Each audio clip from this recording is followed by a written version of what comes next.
Walang tigil po ang ulan ngayon, maghapon, araw-araw talaga yan, baha pa yung lugar po namin dito. Kaya ito, hindi ako makapunta ng palengke kasi tinatamad ako dahil baha nga, mabagal ang lakad mo, tapos marami pang dumadaan ng mga sasakyan. Kaya ang ginawa ko na lang, dyan na lang ako sa tindahan ko, kumuha, itlog, lakime. Ang ginawa ko po, guys, inano ko na lang, ginisa ko yung lakime. Ginisa ko, inano ko siya ng bawang sibuyas, tapos haluan ko na lang siya ng itlog. Kasi yan naman ang gusto ng mga bata. Itlog na lang. Hindi naman ako nagprito ng puro itlog kasi kukulangin sa amin. Pali 6 na piraso lang yung itlog. Kaya ihalo ko na lang doon sa ginisa kong laki. Ito guys, papakita ko po sa inyo. Ayan siya guys. Oh. Ginisa ko na siya pero nilagyan ko siya ng kaunting sabaw. Tapos lalagyan ko siya ng egg, itlog. Ayan. Lagyan siya ng itlog. Ito siya guys. Bali 6 na piraso lang ito. Para ulam na. Hinuli ko lang yung itlog kasi madali lang naman ang itlog maluto.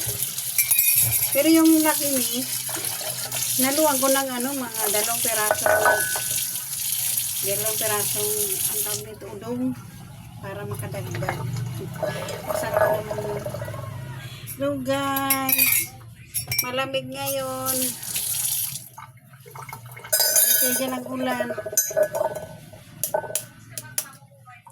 Nang teke lang ulan sa amin. Ito mabuti na lang walang hangin.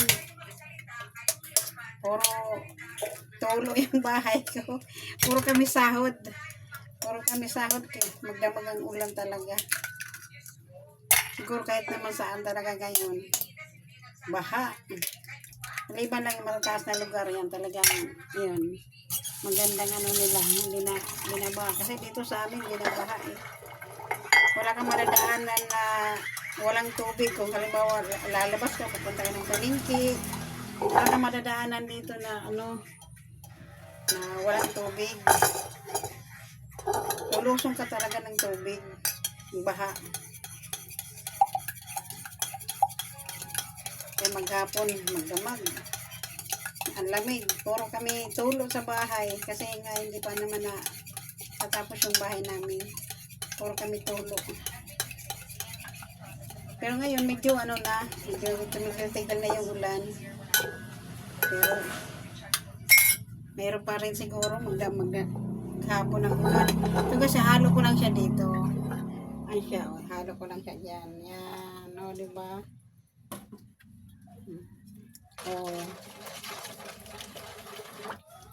Di ba? Sarap na. At least may sabaw. May sabaw ang ang ulam. Ayan na guys. So, luto na ang ating laki. May finish na siya. Masarap Di ba? Pag ganitong tag-ulan, masarap kumain ng ganito at madaling maluto. Lalo pa tinatamad ka pumunta ng palengke, ito na lang, di ba? Masarap. Okay na. Kain na tayo ng almusal. Ito ng ating menu. Di ba? Ganun lang.